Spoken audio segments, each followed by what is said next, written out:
Joe, everything's great here, it seems. I mean, we've had property players march through this studio. Miami's great, New York is great, San Francisco. But what about overseas? From a big picture, I would describe it that the dealer has put out a new deck of cards. And this new deck of cards is being affected by oil, the rising strength of the dollar, technology industry, and commodities.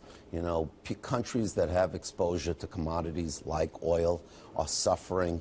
Well, look at Norway today. They cut their interest rates, right? Which is amazing when you think of it, because just recently they were the star child. I mean, if you look at it globally, it was all about the BRICS, it was about the Middle East, and it was about the new emerging market, call it frontier market countries.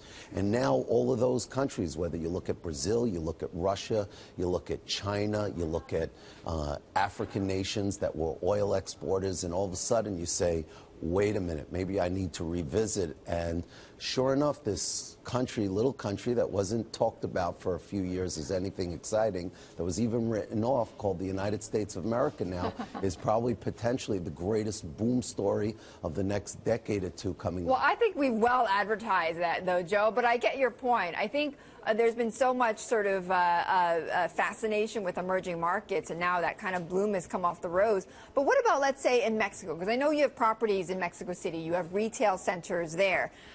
Mexico's got to be hit right now by the oil price slump. So are you seeing that reflected in your properties there? Yes, but I'd say there's a balance, because certain commodity producing countries have their own internal growth.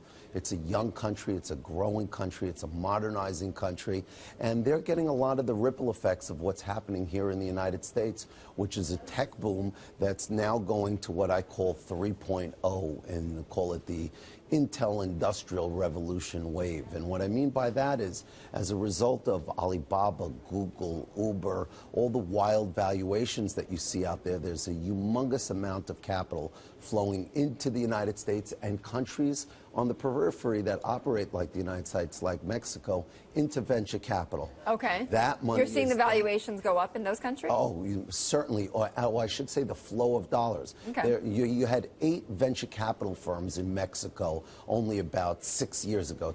Today you have 208, which is a wild shift. And so the same thing that you're seeing here in the United States, which is all this money chasing the next Uber.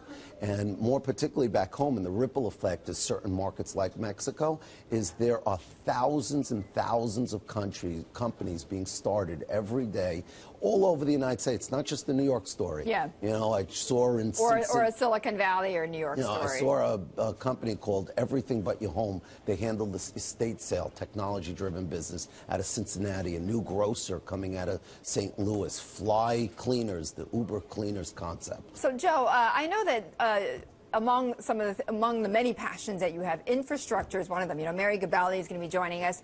He's betting big on infrastructure, and I know you're working a lot in New York here on airports, right? Upgrading our airports. Did you see this op-ed by Larry Summers in the FT a few days ago? I'm just going to read for you one quote in that op-ed. He said of LaGuardia, "It will take almost half as long to fix the escalator in LaGuardia as it took to build the Empire State Building 85 years ago." It's embarrassing, but it's true. I think it's probably a national issue that we have. You know, you got the Colorado River that's starting to run dry. We probably need to revisit dams. We need to revisit highways, rail. But, you know, it starts for me with the airports. And you really said it right, the New York airports. It's pitiful.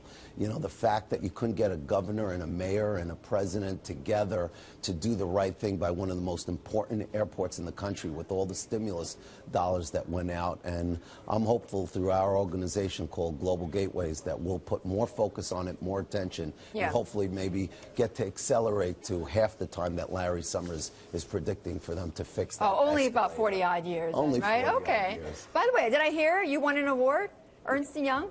Yes. Entrepreneur of the Year award? Yes, Entrepreneur of the Year. Congratulations, Thank you Joe. So much. All right, Joe Sitt, CEO of Thor Equities.